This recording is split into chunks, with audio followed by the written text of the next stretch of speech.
Good day, mga kayang master, eto na ang susunod na kabanata ni Mr. Daryl Darby pero bago ang lahat pa-like and share and subscribe ang ating channel, at pindutin ang notification bell para lagi kayong updated sa lahat ng kabanata, at eto na rin ang full chapter ni Mr. Daryl Darby kaya abang-abang na lang po sa iba pang mga kabanata. Marami pong salamat.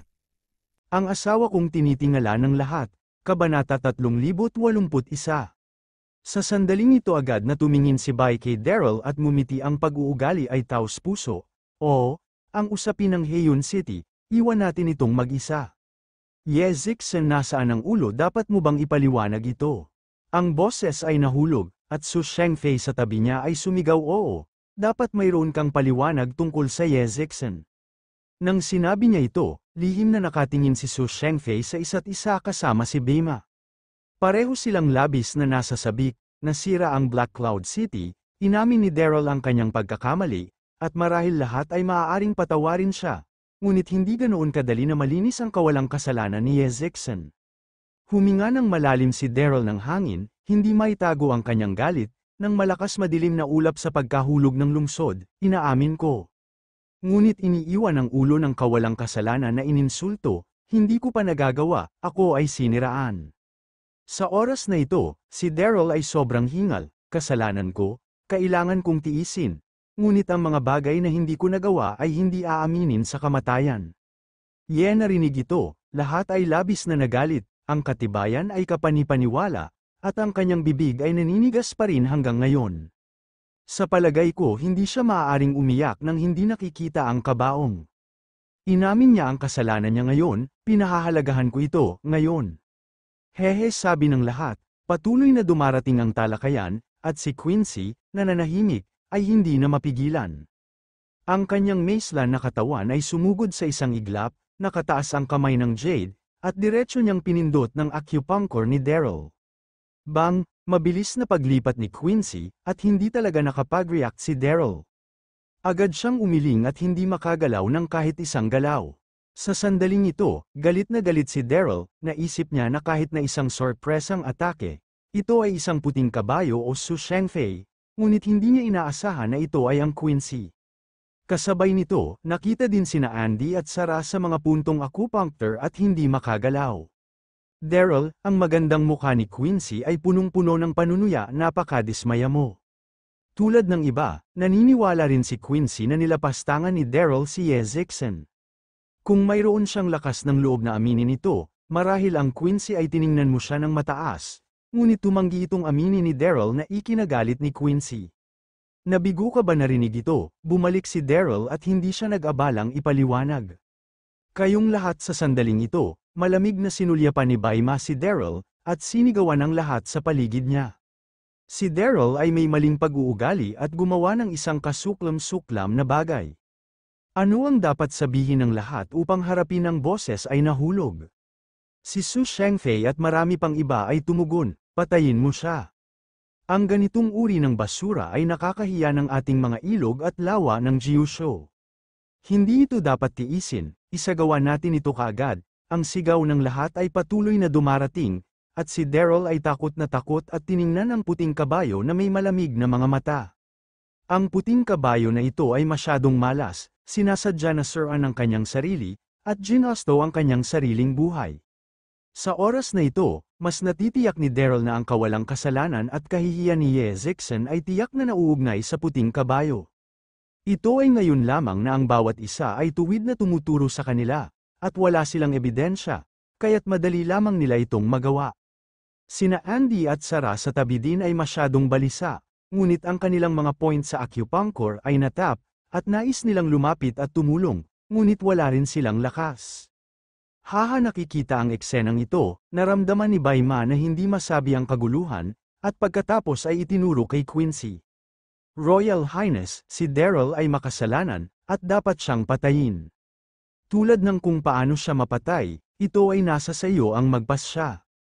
White Horse ay napakatuso, at palagi siyang naging positibo tungkol sa bagay na paninirang puri sa Daryl ngayon. Kung papatayin niya si Daryl sa huli, hindi niya maiwasang masuspinde pagkatapos, at bibigyan niya si Quincy ang huling hakbang upang makitungo kay Daryl.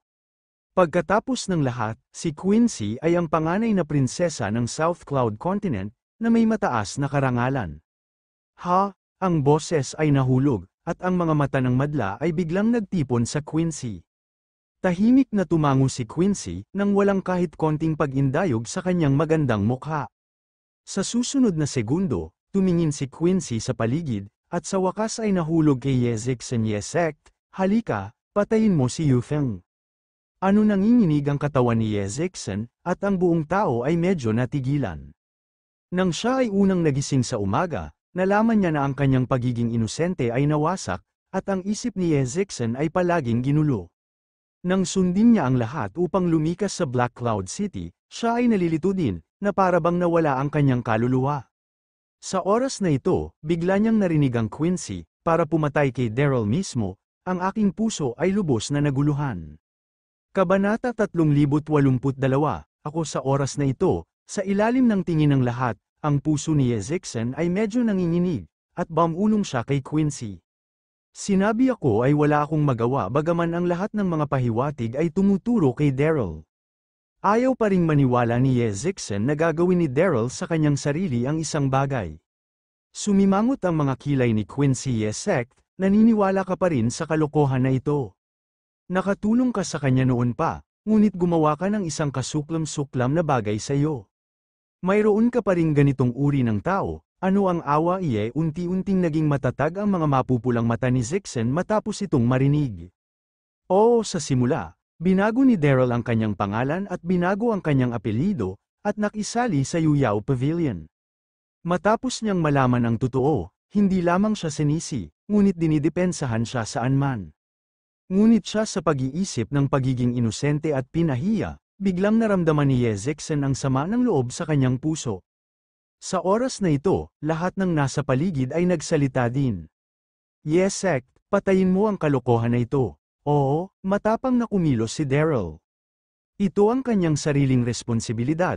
Patayin mo siya. Narinig ang mga salita ng lahat. Kinuyam ni Yezixen ang mahabang tibak at lumakad palayo sa Daryl.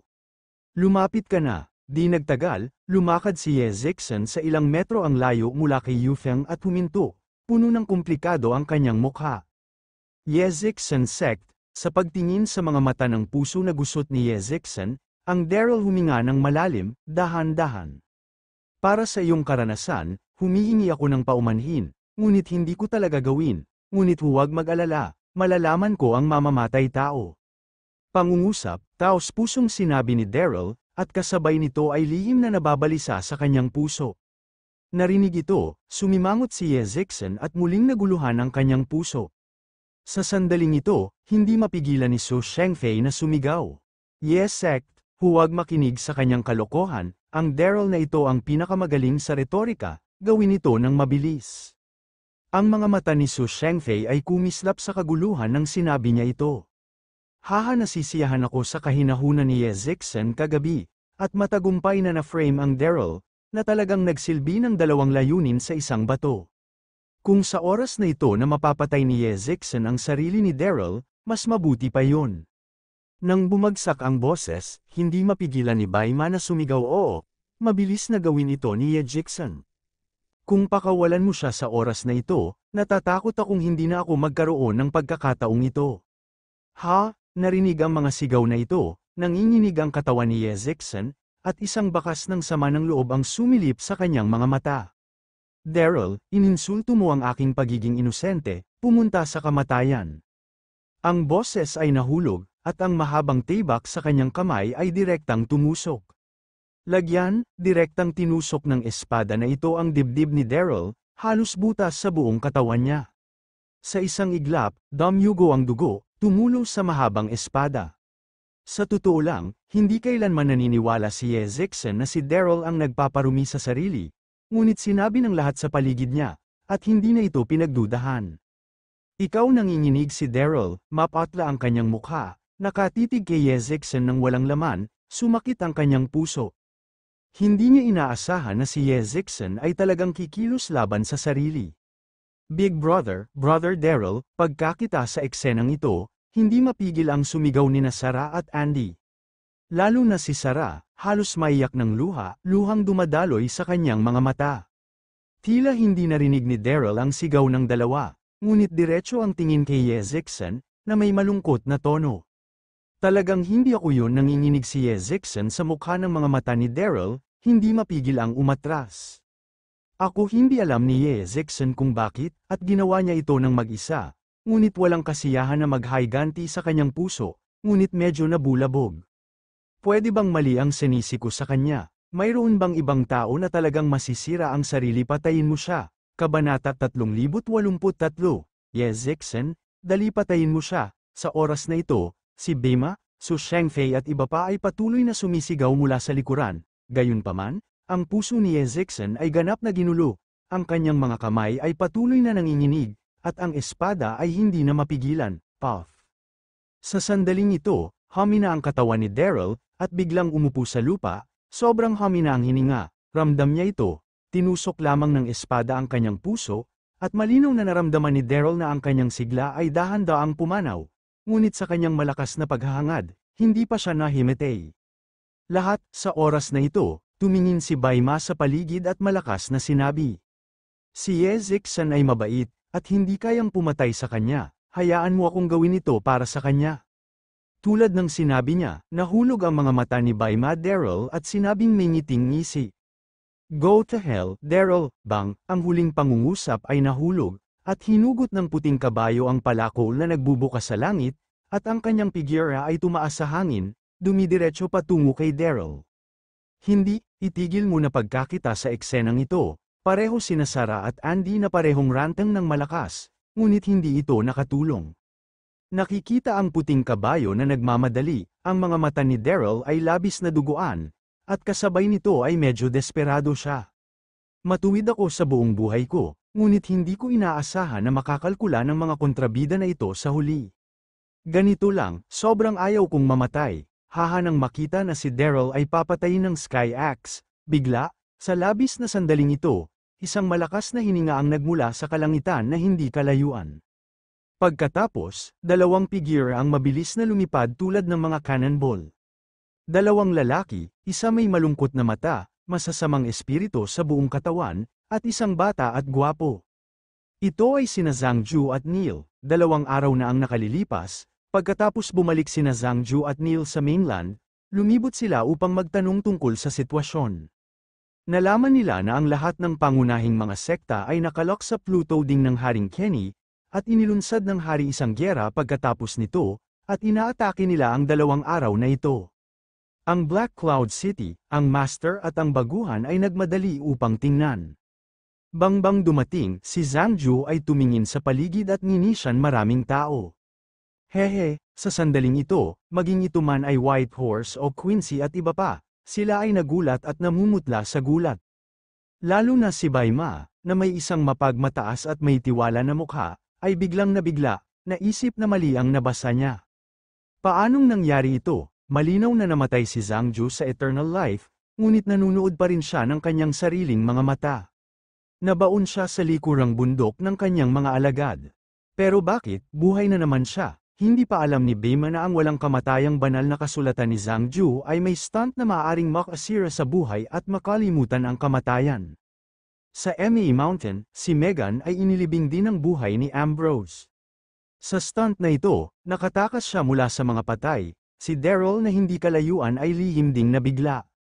Gayunpaman, hindi nagulat si Daryl sa hitsura ni Zhang Ju, ngunit ang mga mata ay nakatingin kay Neil.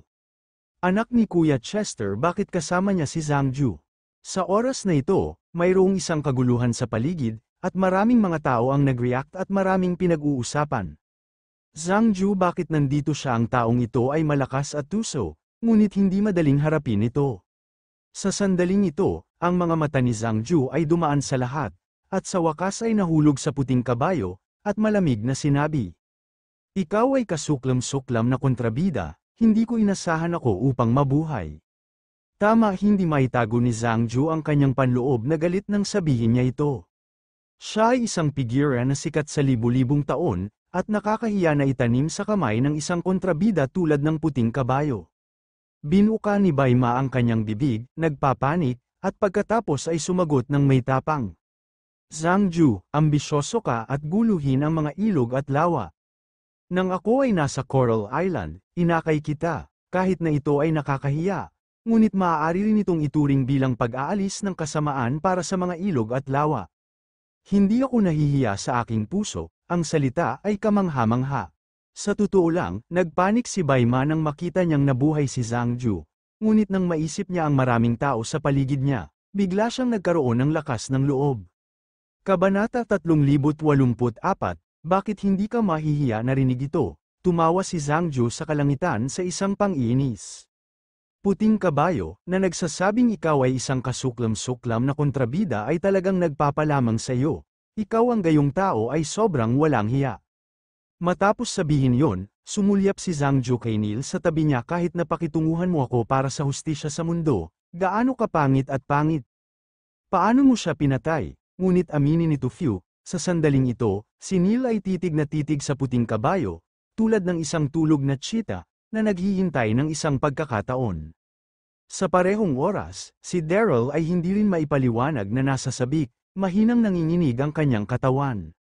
Walang ebidensya dati, ang pag-upo sa puting kabayo ay naka-frame kay Brother Chester, at ngayong lumitaw si Zhangju, ang lahat ay makikita. Bagaman hindi niya gusto ang Zhangju, sa oras na ito, nais ni Daryl na makita na maparusahan ni Zhangju ang kontrabida na Baima sa publiko. Nang makita ang sitwasyon sa harapan niya, ang mga mata ng lahat sa paligid niya ay biglang natipon sa puting kabayo, na may mga komplikadong ekspresyon isa-isa. Ano ang nangyayari? Maaaring ang maputing kabayo ang nagtaksil kay Chester, at pagkatapos ay kinuha ang posisyon ng Lord of the Palace of Eternal Life. Paliwanag nakikita ang lahat na nakatingin sa kanya, ang ekspresyon ng puting kabayo ay nagbago, at pagkatapos ay sumagot siya kay Zhangju. Bakit ko dapat ipaliwanag ang Lord Chester ay pinatay mo, kaya nais kong ipaghiganti siya sa Coral Island. Mali upang akayin ka sa isang bitag ano ang totoo, mas alam mo kaysa sa akin nang makita na siya ay nakikipagtalo pa rin sa oras na ito, galit na galit si Zhangju. Puting kabayo, hindi mo kailangang maging pangdalaga. Sa madaling sabi, ngayon kailangan kong kalkulahin ang ledger sa iyo. Sa nasabing yun, sumulyap si Zhangju kay Daryl at hindi mapigil ang ngumiti at sinabi, kung titingnan ang sitwasyon, pati si Daryl ay sinaktan ng batang ito. Matagal nang nag-isip si Zhangju, bagaman sila ni Daryl ay palaging pagkapuot, alam pa rin nila ang pagkatao ni Daryl at ang sitwasyon na nasa harapan niya. Masasabi niya sa isang tingin na si Daryl ay na-frame muli bago kinubkob ng lahat. Narinig ito, lahat ng tao sa paligid ay tumingin sa bawat isa, at ang kanilang mga puso ay masyadong komplikado. Kahit si Zhangju ay nagsabi na si Daryl ay naka-frame. Maaari bang ang pagkawasak ng Black Cloud City at pagkadungisan ni Ye Zixen ay mayroon talagang itinago? Upang maging matapat, kung sasabihin ito ng iba, ang bawat isa ay hindi kailanman maalag, ngunit si Zhangju ay isang kilalang buhay sa mundo, at sa kanyang kakayahan, hindi niya ito sasabihin ng walang kadahilanan. Sa parehong oras, nanginginig din sina Ye Zixen at Quincy, na hindi malayo. Hindi ba talagang naiintindihan siya ni Daryl lahat pagkakita ng mga ekspresyon ng lahat, biglang nag-alala si Baima at bulalas. Si Zhangju ay ambisyoso, palaging iniisip ang pagdomina sa mainland, hindi dapat pakinggan ng lahat ang kalokohan niya. Sa oras na ito, si Zhangju ay tinatamad na magsalita ng kalokohan, at nakadirekta sa teksto. Sinabi ni Neil, ang pagpatay sa kanyang ama at kaaway ay nasa harapan mo pa, ano pa ang hinihintay mo o? Tumango si Neil, hinihimok ng panloob na puwersa, at nakita ang isang malakas na hininga na sumabog, at ang nakapaligid na hangin ay tila hindi dumadaloy. Sa tagal ng panahon na ito, si Neil ay nagsasanay kasama si Zhangju. Dahil sa kanyang pambihirang talento, binigyan siya ng isang aralin ni Zhangju, at ang kanyang lakas ay napabuti ng mga paglukso at hangganan. Sa susunod na segundo, tumingin si Neil kay Zhangju at taimtim na nakiusap. Master, haharapin ko si Baima, mangyaring isave ang aking tiyo Daryl. Nakita ni Neil na si Daryl ay mayroong espada sa kanyang puso, ang mga damit ay namumula sa dugo, at siya ay sobrang hina. Siya ang kapatid ng kanyang ama na dapat sambahin, at hindi niya maiwasang iligtas siya. Huwag kang mag-alala, ang tiyo Daryl mo ay hindi maaaring mamatay kasama ko. Tumango si Zhangju, tiwala ang ekspresyon nito, kung 3 buwan na ang nakalilipas, hindi kailanman sasang-ayon si Zhang Ju kay Daryl. Kung sabagay, sa kanyang puso, palaging itinuturing niyang si Daryl ang bilang isang kalaban, ngunit pagkatapos na mabuhay muli ang Coral Island, maraming nakita si Zhang Ju. Mas mahalaga, ang layunin ngayon ay patayin ang puting kabayo. Ano Master? Kabanata 3085, naririnig ang pag-uusap sa pagitan ng Master at baguhan, alinman sa puting kabayo o mga tao sa paligid, lahat sila ay natigilan. Si Chester at ang kanyang anak ay sinasamba si Zhang Ju bilang kanyang guro.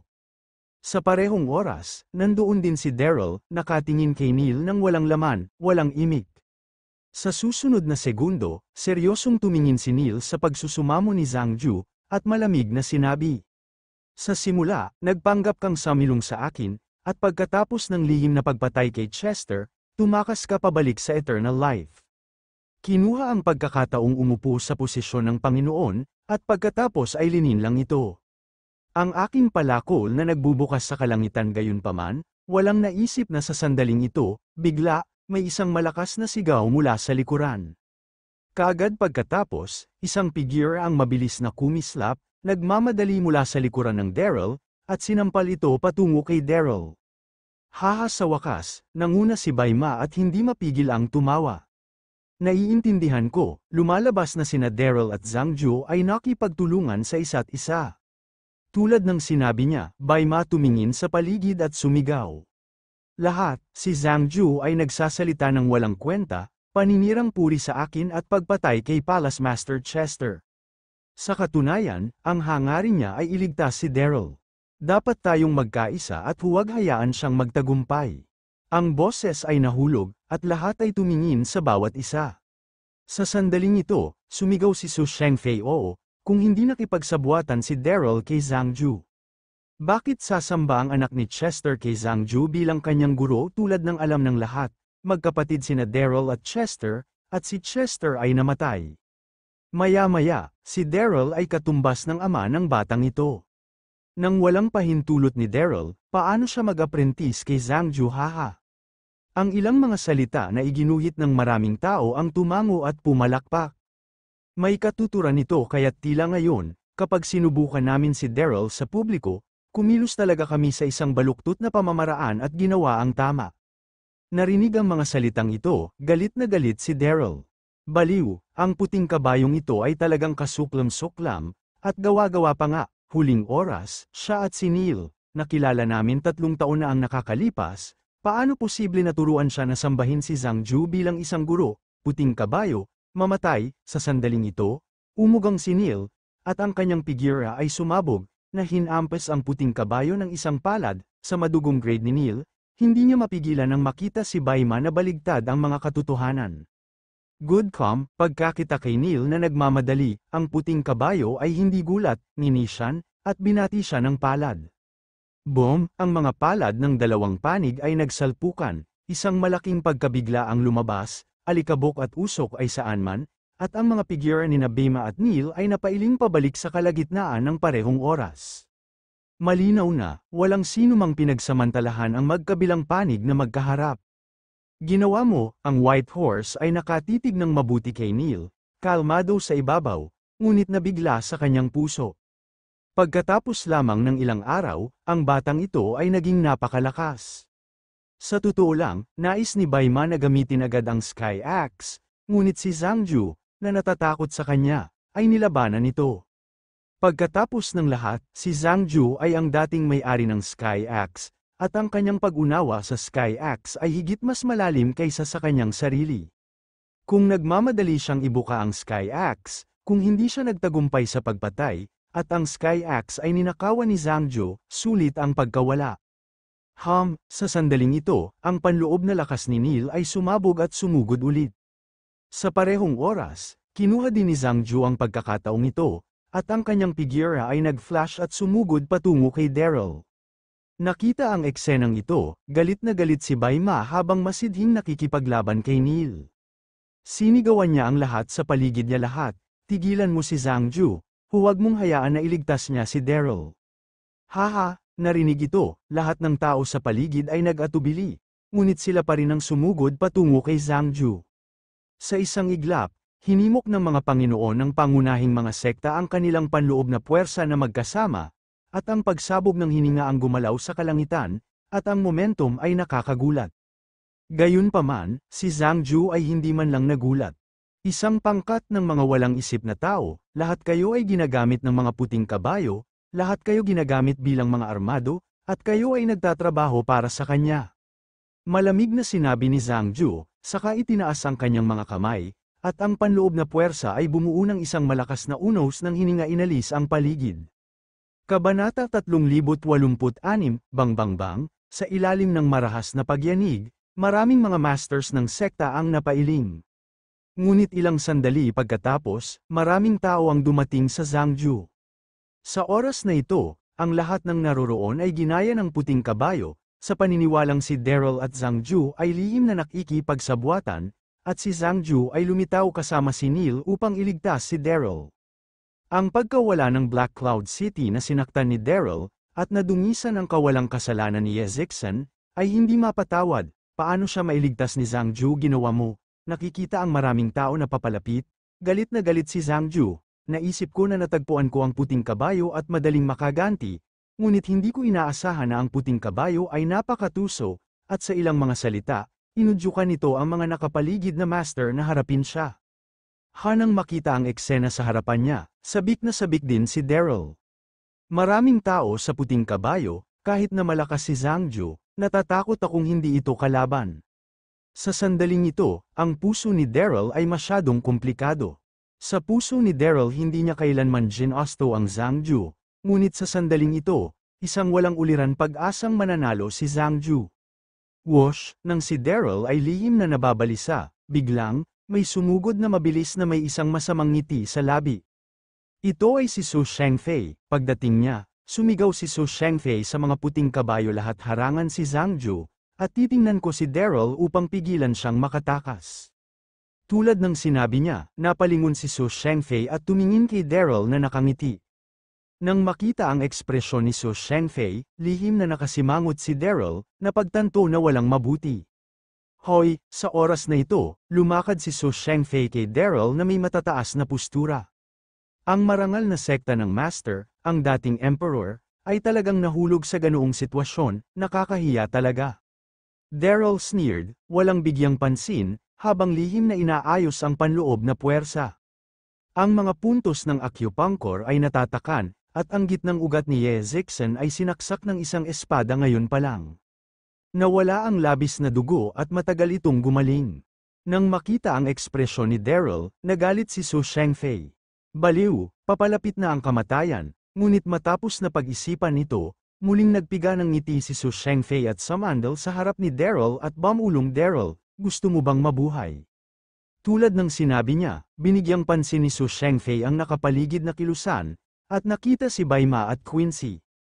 Ang lahat ay matindi pa ring nakikipaglaban kina Zhang Ju at Neil, walang nagmamalasakit dito. Ano ang ibig mong sabihin? Narinig ito, sumulyap si Daryl kay Su Shengfei, at malamig na tumugon. Kung mayroon kang anumang mga salita, sabihin mo lang. Tinaas ni Su Shengfei ang kanyang bibig at ibinaba ang kanyang boses. Daryl, lahat tayo matalinong tao, ang iyong kasalukuyang sitwasyon, ikaw ay tinanggihan ng mga pangunahing sekta, at papatayin ka kapag labanan mo si Zhang Ju. Ngayon ang dalawang panig ay naglalaro ng masigla, walang pumapansin sa panig na ito lamang ang iyong pagkakataong mabuhay. Sabihin mo sa mga oras na yun, si Su Shengfei ay mukhang taksil. Bilang sect master ng Elysium, si Daryl ay hindi lamang makapangyarihan, ngunit nagtataglay din ng mga espiritong dragon na hayop na naiinggit ng buong mainland, lalo na ang dragon espiritu na hayop. Si Su Shengfei ay naghahangad ng isang magandang pagkakataon sa oras na ito, syempre huwag palampasin nito ang kontrabida na ito. Si Daryl ay itinuturing na isang matandang mundo. Nakikita ang ngiti ni Su Shengfei, nahulaan niya kaagad na ang batang ito ay may malubhang motibo. Sa susunod na segundo, nanunuya si Daryl at sinabi, ano sa lupa ang nais mong sabihin? Sa pagsasalita tungkol dito, ayaw ni Daryl na bigyang pansin ang isang kontrabida tulad ni Su Shengfei na maghihiganti sa kanyang mga hinaing, ngunit ngayon hindi mapigilan ang sarili at makitungo sa kanya. Napakadali, nagbigay ng isang mapanlinlang na ngiti si Su Shengfei, at sinabi sa isang mahinang tinig hanggat bibigyan mo ako ng dragon espiritu na hayop, pakakawalan kita.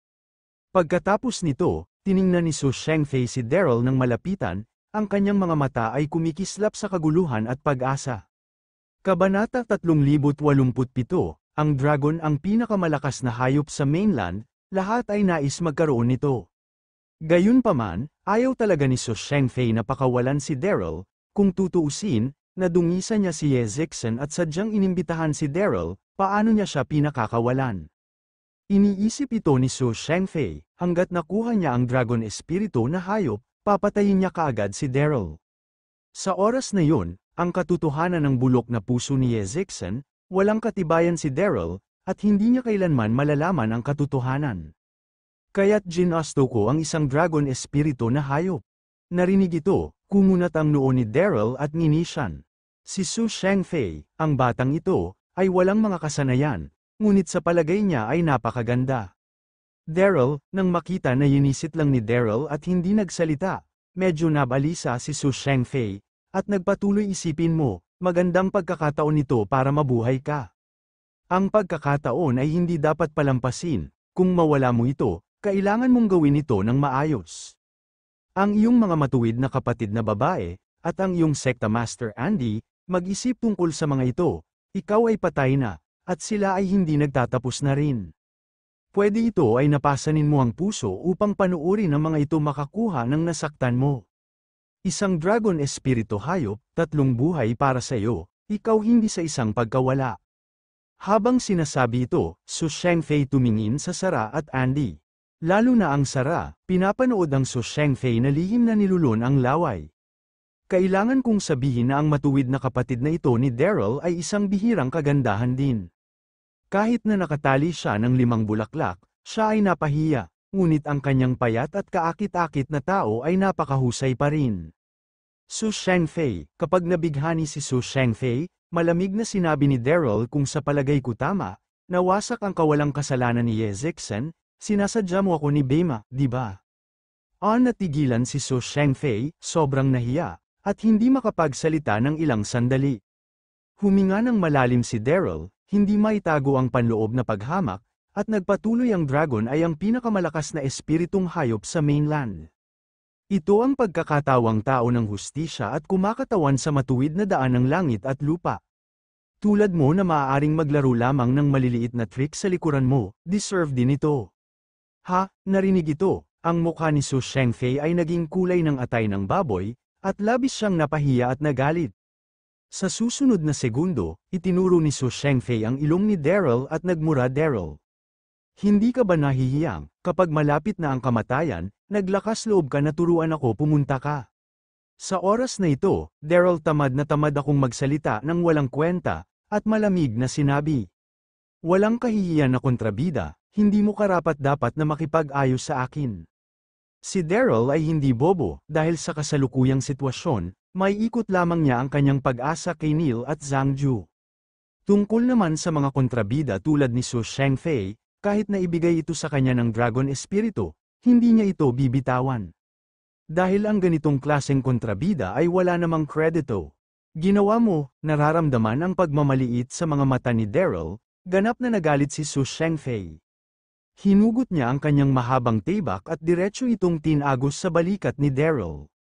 Sa loob ng maikling panahon, nagdugo ang dugo, at ang basurang lupa ay iskarlata. Puff nanginginig si Daryl, napangisi ang kanyang mga ngipin at hindi tumawag, ang kanyang mga mata ay agad na namula ng dugo. Baliw, kung hindi dahil sa mga puntos ng acupuncture, paano maaaring magpakita sa harap niya ang isang kontrabida tulad ni Su Shengfei? Sa oras na ito, nais ni Daryl na ipatawag ang Dragon Spirit Beast o Bingyao ng sobra, ngunit si Bingyao ay labis na kumonsumo ng lakas dati, at nakakakuha pa rin mula sa pag-urong sa oras na ito. Gayunpaman, kahit na ang dragon ay nasa ilalim pa ng karampatang gulang kahit na siya ay pinakawalan, ito ay napakahirap ibalik ang sitwasyon. Pinipigilan ng espada ni Daryl, ang mukha ni Su Shengfei ay puno ng kahihiyan. Daryl, hindi alam kung paano iangat, mabilis na ibigay ang Dragon Espiritu na hayop. Nang sinabi niya ito, mahigpit na hinawakan ni Su Shengfei ang mahabang espada at isinabat ito sa leeg ni Daryl, na puno ng kanyang mga mata ang kiling na hangarin. Nang makita ang sitwasyon dito, natigilan ang lahat ng matinding nakikipaglaban. Kaagad, hindi napigilan ni Quincy na sumigaw pinunuso, "Tiningnan mo si Daryl, paano mo ginagamit ang paglinsyang?"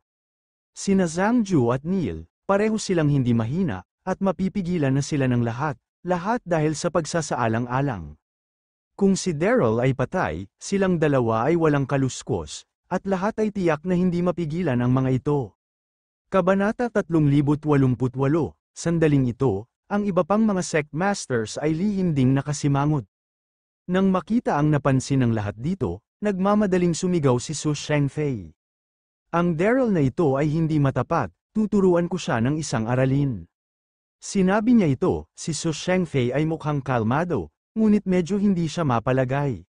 Sinamantala ko ang pagkakataon na pag-isipan ang kahilingan ni Daryl para sa Dragon Spirit Beast, at hindi ko dapat ipaalam ito sa mga tao. "Huwag mong saktan ang aking tiyuhin Daryl," si Neil, na marahas na nakikipaglaban sa puting kabayo, ay biglang may pulang dugo na mga mata, hindi mapigilan ang paungol, at saka sumugod. Gayunpaman, hindi talaga siya binigyan ng isang pagkakataon ni Bai Ma, pagbubukas ng palakol at pag-indayog, nagngalit, at di nagtagal ay naharang si Neil. Big Brother kasabay nito, hindi maiwasan ni Sarah na sumigaw, "Kumusta ka?" Malinaw na nakita ni Sarah na kalahati ng katawan ni Daryl ang nabahira ng pulang dugo, at ang ekspresyon niya ay labis na mahina. Sa ilalim ng pagigting, si Sarah ay patuloy na sumisigaw kay Su Shengfei, "Itigil mo, pigilan mo ito." Hanggang sa oras na ito, napansin din ni Sarah na ang mga gawain ngayon ay sadyang sinisiraan ni Bema at Su Shengfei. Nang makita ang pag-aalala ni Sarah, ngumiti si Daryl at sumenyas na huwag mag-alala. Kaagad, mahinang sinabi ni Daryl kay Su Shengfei sa harapan niya, "Su Shengfei, kahit mamatay ako, hindi kita bibigyan ng isang dragon espiritu." Kailangan mong mamatay, alam ni Daryl na kahit pumayag siya kay Su Shengfei, ginawa niya. "Hindi ko hahayaang umalis ako," namatay ganap na galit si Su Shengfei at paulit-ulit na kinulit. "Daryl, napakahirap mong puso, hindi ka ba natatakot sa kamatayan? Okay, pagkatapos ay maglaro ako sa iyong kapatid." Sa nasabing yun, itinabi ni Su Shengfei ang kanyang mahabang tibak, tumalikod at naglakad papunta sa Sarah, nakangiting sinabi, "Nakakahiyang pumatay ng isang sexing kagandahan, mas mabuti na hayaan mo akong pahalagahan ito." Umalis ka, nakikita ang tingin ni Su Shengfei, patuloy siyang nakatingin sa sarili, si Sarah ay napahiya at galit, patuloy siyang umiinom. Sa sandaling ito, galit na galit si Daryl, si Su Shengfei, ang kontrabida na ito, upang makamit ang kanyang hangarin, nang walang kahihiyan, pinagbantaan pa niya si Sarah.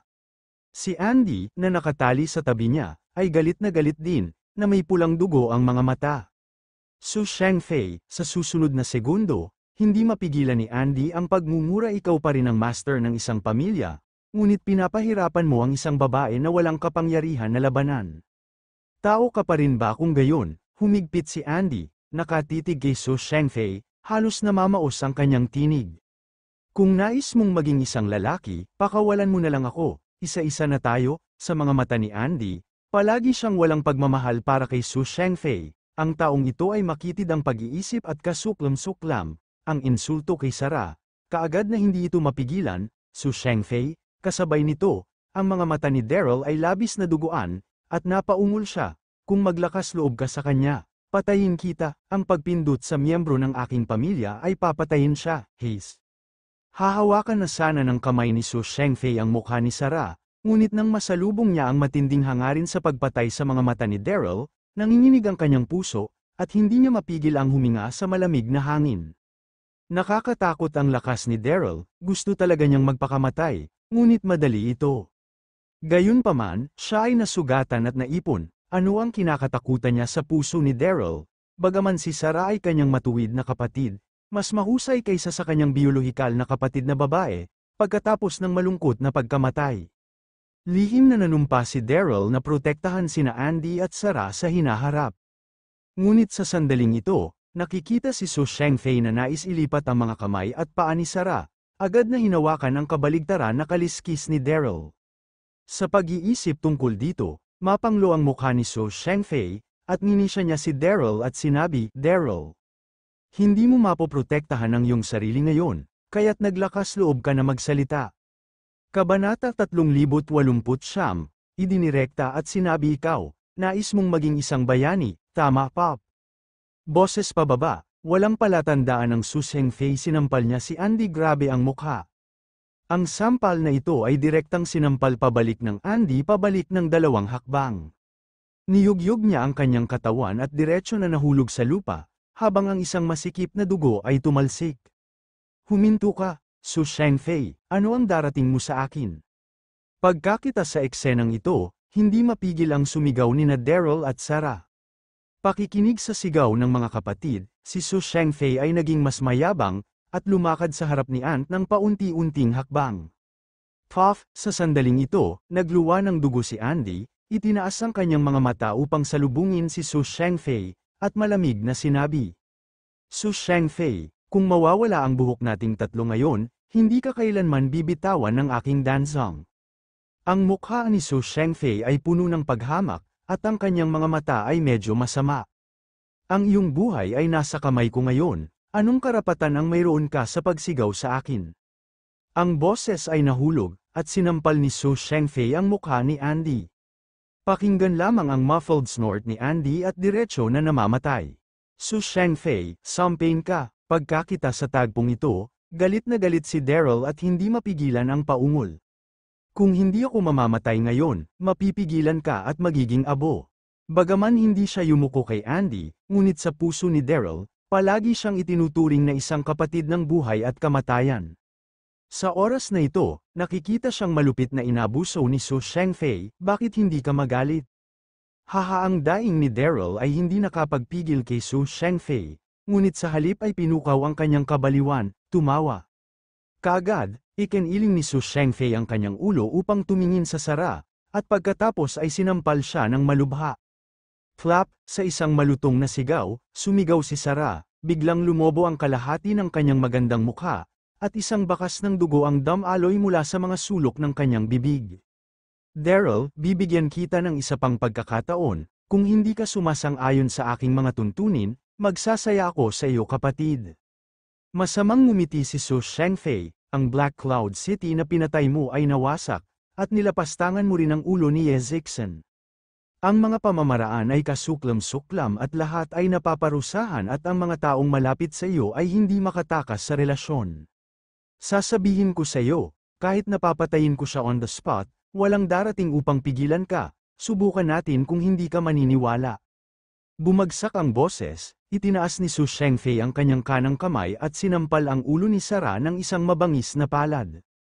Si Kuya pagkakita ni Su Shengfei ay sinampal siya, galit na galit at ayaw si Sarah. Patuloy na dumadaloy ang luha, at umiyak siya kay Daryl. "Hindi ka na makakasama ng maliit na kapatid, kailangan mo bang mabuhay ako at kunin paghihiganti para sa akin matapos sabihin iyon?" Ipinikit ni Sarah ang kanyang mga mata sa kawalan ng pag-asa, siya ay tinapak sa acupuncture point, at nakaharap sa palad ni Su Shengfei, hindi niya maiiwasan ito. "Little sister," galit na sigaw ni Daryl ng mapulang mga mata, agad na namamaos ang kanyang boses. Sa oras na ito, ang puso ni Daryl ay parang kutsilyo na gupit, at nais niyang sumugod, tinatamaan ang kanyang katawan ng 2 espada, at tinamaan ang mga puntos ng acupuncture. Siya ay labis na mahina at nakamasid lamang. Su Shengfei ang hangin dugo pula mata, nakadirekta kay Su Shengfei na katutuwang sumisigaw. "Manggahas ka bang saktan ang isang batang babae? Inalis ko ang hangin sa bundok, sinabi sa iyo na mamatay ka ng walang libing." Ang dagandong na ito ay umalingaw-ngaw ng walang katapusan sa hangin. Pagkakita sa palad na ito, sasaktan na sana niya si Sarah, sumigaw si Daryl na namamaos, at sa wakas ay nakapikit na hindi mailalarawan ang sama ng loob. Roar! Sa sandaling ito, isang sinag ng ilaw ang sumabog mula sa baywang ni Daryl, sinundan ng isang chant ng dragon, at ang paligid ng hangin ay biglang napangit. Sa susunod na segundo, isang dragon na 10-10 metro ang haba ay sumabog mula sa kalangitan. Ito ay ang Dragon Espiritu na hayop ni Daryl. Kabanata 3090, ang dragon ay natulog sa bag ng espiritu ng hayop. Ang Dragon Espiritu na hayop at si Daryl ay may parehong puso. Higit sa lahat, ang kaluluwa ng Dragon Spirit Beast ay si Jewel, at Sarah ay parang magkapatid. Pakiramdam na nasa peligro si Sarah, at nagmamadali, sumugod sila nang hindi naghihintay na tumawag si Daryl. Kapag kakita ng Dragon Espiritu na hayop na lumitaw sa harapan niya, si Daryl ay natuwa at nag-alala. Bakit ito lumabas nang walang tawag? Gayon din, ang Dragon Espiritu na hayop na ito ay nasa ilalim pa rin ng may sapat na gulang at may limitadong lakas. Kahit na ito ay maaaring durugin si Su Shengfei, may mga masters ng iba't ibang mga sekta sa likod ng Su Shengfei. Kasabay nito, natigilan si Su Shengfei, blankong nakatingin sa Dragon Espiritu na hayop sa harap niya. Ang kanyang mga mata ay puno ng pagkabigla. Ang mga taong lumaban ng matindi sa di kalayuan ay hindi rin namalayang huminto, at ang kanilang mga mata ay nahulog sa Dragon Espiritu na hayop, na bigla. Tulad ng inaasahan na magiging pinakamatibay na hayop sa mainland, ang aura na tumutusok sa dragon na ito ay masyadong nakakagulat. Su Shengfei, sa sandaling ito, nag-react si Daryl at malamig na sinabi kay Su Shengfei. Ito ang Dragon Espiritu na hayop na gusto mo, kung mayroon kang kakayahan, maaari mo itong mapasuko. Roar, ang boses ay nahulog lamang, lumulutang sa kalagitnaan. Ang Dragon Espiritu na hayop ay binitiwan ng isang dagendong na ikinagulat ng mundo, at pagkatapos, ang dulang dugo ay bumukas ng malawak, at isang pangkat ng mga lilang apoy ang sumabog. Dumiretso kay Su Sheng, nagulat si Su Shengfei, bago pa niya ito maisip, tinaas niya ang kanyang kamay at naglagay ng protection sa harap niya. Boom, ang apoy ay nakakaapekto sa protection na pelikula, at ang katawan ni Su Shengfei ay nanginginig, at ang buong tao ay umuungol. Direktang inalag siya, isang bakana ng dugo ang sumabog, kalahati ng kanyang mga damit ay sinunog, at siya ay napahiya. Nang makita ang eksenang ito, ang lahat ng naroroon ay nagulat, at pagkatapos maraming tao ang nag-react at sumugod. Tinawag ni Daryl ang Dragon Spirit Beast, mabilis mong harangan ito lahat ay nagtutulungan upang ihinto muna ang dragon. Matapos sumigaw, maraming tao ang sumabog sa panloob na puwersa at sunod-sunod na lumapit sa Dragon Spirit Beast. Sa isang panahon, naging magulo ang sitwasyon, sa karamihan ng tao sa oras na ito, ang puting kabayo ay may isang komplikadong mukha, at ang kanyang figura ay mabilis na lumiliko at mabilis na lumilipad, napakatalino ng White Horse, nang lumitaw sina Zhang Ju at Neil ngayon, medyo nagkalabuan sila, sa sandaling ito, nang makita ang lumitaw na Dragon Spiritong hayop ni Daryl, tumigil sila sa pananatili at nagpasyang umalis muna. Tumakbo galit na sigaw ni Neil nang umalis ang puting kabayo, hinihimok ang figura na direktang habulin siya. Pinag-uusapan kung saan, nais ni Neil na isave ang Daryl ng labis, ngunit pinanood ang pag-alis ni Bema nang walang pagkakasundo. Huminga ng malalim si Zhang Ju, sumimangot, at sinundan si Neil nang malapitan sa puting kabayo, sa isang iglap, mabilis na nawala ang tatlong figura sa paningin ng lahat. Roar, sa oras na ito, na napapalibutan ng lahat, ang bangis ng Dragon Espiritu na hayop ay napukaw, at ang malaking katawan ay nagpasadya at lumipad sa hangin, sumabog sa isang malakas na ugong. Sa parehong oras, ang mga apoy ay patuloy na spray mula sa bibig. Ang apoy na ito ay tinawag na Flame of Dragon's Breath. Bagaman hindi ito ibang kalayo, napakalakas nito, narinig nito ang sigaw, at maraming mga masters ng sekta ang sinunog. Gayunpaman, ang Dragon Espiritu na hayop ay hindi lumaki pagkatapos ng lahat, bagaman makapangyarihan, maraming mga sect masters sa paligid, wala pang kalahating oras, bumagal ang bilis at maraming iba pang mga sugat sa katawan. Nang makita ang eksenang ito, sabik na sabik si Daryl, mas masahol pa, hindi ko tinawag ang Dragon Spirit Beast sa simula, sapagkat hindi ito isang matanda at hindi mapigilan ng napakaraming mga master ng sekta. Kabanata 3091, kasabay nito, si Su Shengfei, na umatras sa tagiliran, ay inis din sa inis, nais kong magsinungaling kay Daryl at hilingin sa kanya na ibigay ng pribado ang Dragon Spirit Beast sa kanyang sarili, ngunit hindi niya inaasahan na tinawag niya talaga ang Dragon Spirit Beast. Ngayon maraming tao ang nakakita nito, natatakot akong imposibleng makuha ang Dragon Espiritu na hayop. Roar, sa parami ng paraming mga sugat sa kanyang katawan, ang Dragon Espiritu na hayop ay nagpatuloy na umungal, at ang kanyang ugong ay ayaw. Sa parehong oras, ang mga pulang-pulang dugo na iyon ay tumingin kay Daryl na may pagkabalisa. Anak ko, Sinubukan ko ang aking makakaya, ang kaluluwa ni Jewel ay sumigaw na ayaw sa gitna ng mga dragon espiritu. Sa sandaling ito, nakita ko ang isang kakilakilabot na hininga na nagmumula sa kalangitan na hindi kalayuan, sa isang iglap, nagbago ang mundo at gamulong ang madilim na ulap, lahat ng naroon ay natigilan sa biglaang paningin ng langit at lupa. Maraming mga dragon sa sandaling ito, hindi ko alam kung sino ang sumigaw, at ang kanyang boses ay kinilabutan, narinig ang sigaw, lahat ay tumingin sa malayong abot tanaw, at biglang hindi mapigil ang huminga. Nakita ko ang malalaking mga figure sa kalangitan, mga ulap at hamog, sinamahan ng kulog at kidlat, may mga 12-dosenang mga higanteng dragon. Ang bawat isa sa mga higanteng dragon na ito ay mahigit sa 100 metro. Ang haba, at ang mga kaliskis nito ay nagniningning na may malamig na ilaw sa ilalim ng salamin ng kidlat, na nagpapalit ng puso. Biglang nakakita ng napakaraming mga dragon, lahat ng naroon ay natigilan, kahit kaunting mahiyain, may mahinang mga binti at halos hindi makatayo ng mahigpit. Sa harap ng mga higanteng dragon na ito, isang payat na figure ang lumayo sa kalangitan. Isang mahabang maapoy na pulang damit na may birda na hugis dragon. Siya ay may magandang mukha at isang payat na figure, ngunit ang kanyang buong katawan ay nagpapakita ng isang aura ng paghamak sa mundo. Napakakakilabot na kapangyarihan, nararamdaman ang hininga ng babaeng ito, lahat ay nakaramdam ng hininga ay siya. Sa sandaling ito, si Daryl ay nakatingin din sa figure na nasa kalagitnaan, pakiramdam ng nagulat at nasa sabik. Ang babaeng ito sa isang mahabang maalab na pulang damit ay isa sa 4 na mahusay na mga envoy ng dragon ng Shenlong clan, Longxiang. Ilang araw na ang nakakalipas, ginamit ni Haring Kenny ang Pluto Ding upang bitagin ang mga pangunahing pintuan sa Ding. Pagkatapos, si Harry at Jack ay inutusan ng Pluto na hatiin ang kanilang mga tropa sa 2 grupo upang magsimula ng giyera sa mainland. Di nagtagal kumalat pagdating sa Shenlong Island, si Xiandi, ang babaeng emperor ng clan ng dragon, ay mabilis na nagpasya na hayaan si Longxiang na kunin ang malakas na clan ng dragon na pumunta sa mainland upang tulungan si Daryl. Alam mo, ang dragon spiritong hayop ni Daryl ay ang nakababatang kapatid ni Xiandi. Excuse me, sa oras na ito, si Quincy ang nanguna upang mag-react, humakbang, at sinabi kay Longxiang. Hindi ko alam kung nasaan ang iyong sagrado. Habang nagsasalita, tumingin si Quincy sa ilang nasa likuran Longxiang. Nanginginig ang dragon na may 10 ulo, upang mapamunuan ang maraming mga dragon ay dapat magmula sa isang pambihirang mapagkukunan. Pagkahulog ng boses, binuksan ng isang higanteng dragon ang malaking bibig nito at malamig na sinabi. Ito ang nasasakupan ng Dragon Envoy ng aming Dragon Clan.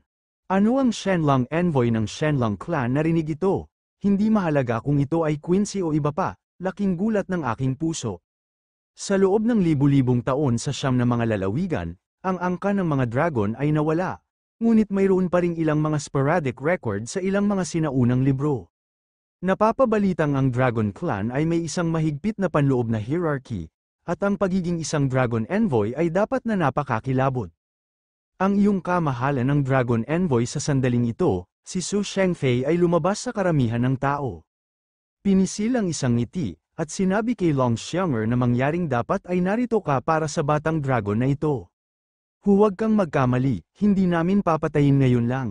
Inililigtas ito ng batang dragon. Pagkatapos nito tinuro ni Su Shengfei si Daryl na may maling ekspresyon, gumamit si Daryl ng kasuklam-suklam na paraan upang tanggapin ang batang dragon at pilitin itong maging kanya. Hindi namin ito nakikita. Si Su Shengfei ay kasuklam-suklam at tuso, alam na ang Longxiang at ang mga higanteng dragon na ito ay dapat na dumating para sa mga batang dragon, kaya't sadya niyang gawa-gawa ang mga kasinungalingan at sinisi si Daryl. Kabanata 392. Sa sandaling ito, maraming tao sa paligid ang tumango din bilang pagsang-ayon, biglang mayroong maraming mga higanteng dragon, na maglakas loob na akitin ang pansin ng batang dragon. Sa oras na ito, nakikita ang paninirang puri ni Su Shengfei kay Daryl, bagaman sa palagay niya ay mali siya, hindi pa niya namamalayang nag-ambag sa apoy. Hanggat ang pansin ng mga banal na angka ng dragon na ito ay inilipat kay Daryl, ang mga taong katulad niya ay hindi nasa panganib. Sampal, sinampal ni Longxiang ang mukha ni Su Shengfei nang walang babala. Sa oras na ito, ang magandang mukha ni Longxiang ay puno ng galit. Malinaw niyang nakita na ang batang dragon sa tabi ni Daryl, sa ilalim ng pagkubkob ng mga pangunahing sekta, ay may mga sugat sa buong katawan niya, ngunit Su Shengfei sa harap niya ay mapagpanggap. Ito ay upang mabigyan ng bata ng kalayaan, ang nasabing isang brazen na tao, sinumang nakakatugon dito, ay hindi maaaring makatulong dito. Mas mahalaga, ang master lingkod na relasyon sa pagitan ng batang dragon at dragon ay kinilala ng dragon babaeng emperor. Bukod dito, si Daryl pa rin ang Dragon Lord ng Shenlong clan, at hiwalay ang kanyang katayuan at ang taong ito ay lantarang binastusan si Daryl, at naghahanap siya ng kamatayan. Mabigat ang sampal na ito, ngunit sa ilang sandali, walang tunog sa madla, at natigilan ang lahat. Lalo na ang pakiramdam ng galit ni Long Xiang, ang puso ng lahat ay panahunan. Ikaw si Su Shengfei ay direktang binugbog, nakatingin kay Long Xiang na hindi makapaniwala, na may sorpresa at inis sa kanyang mga mata. Ako rin ang master ng isang pamilya sa anumang paraan, at ako ay binugbog sa harap ng maraming mga tao. Paano ko makikita ang mga tao sa hinaharap hawak ang apoy? Nais ni Su Shengfei na sumabog, ngunit naisip ang pagkakakilanlan ni Long Xiang, ngunit pinipigilan pa rin. Siya ay isang dragon messenger, head-to-head, hindi mo talaga ito mapakinabangan. Hoy, sa sandaling ito, hindi na nakatiis si Quincy, at sumigaw kay Long Xiang. Ikaw ay isang Shenlong envoy, at hindi mo mahit ang mga tao ng basta-basta. Prangka ang karakter ni Quincy, prangka ang pangalawang salita ni Xiang. Kung wala kang sinabi, hindi mo mapigilan, nataman lang ng isang tao tumingin sa paligid si Long Xiang na may malamig na mukha, at malamig na sinabi. Ang taong ito ay nagsasalita ng kalokohan at lantarang paninirang puri sa iyong mahal na si Long Zun. Hindi ba ito dapat tamaan ang boses ay nahulog, at Long Xiang nagpunta diretso sa Daryl. Ang hangin ay darating, sa harap, ang pagmamataas ng mukha ng anak ni Long Xiang ay nawala, napalitan ng isang napakamagalang na kilos, na nakadirekta sa hangin ng bundok na marahang sinabi. Dragon Statue Excellency, kami ay huli, kaya't naghihirap ka. Sabihin sa oras na ito, Long Xiangers lubos na mapagpakumbaba at magalang, kumpara sa pag-uugali kay Su Shengfei, ito ay isang langit at isang ilalim ng lupa. Hu-ho-ho-ho. Kasabay nito, 12 ng mga higanteng dragon na nakasuspinde sa kalangitan ay nakagawa ng tunog ng mga chant ng dragon, at saka yumuko ang mga ulo kay Daryl ng sabay. Ngunit kaagad pagkatapos, nakita ni Su Shengfei ang isang jade medallion sa baywang ni Long Xiang, at nanginginig ang kanyang katawan, at biglang nagyelo ang kanyang buong katawan.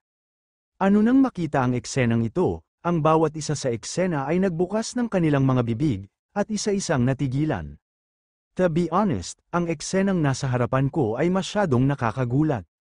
12 ng mga higanteng dragon ang yumuko para salubungin si Daryl ng sabay.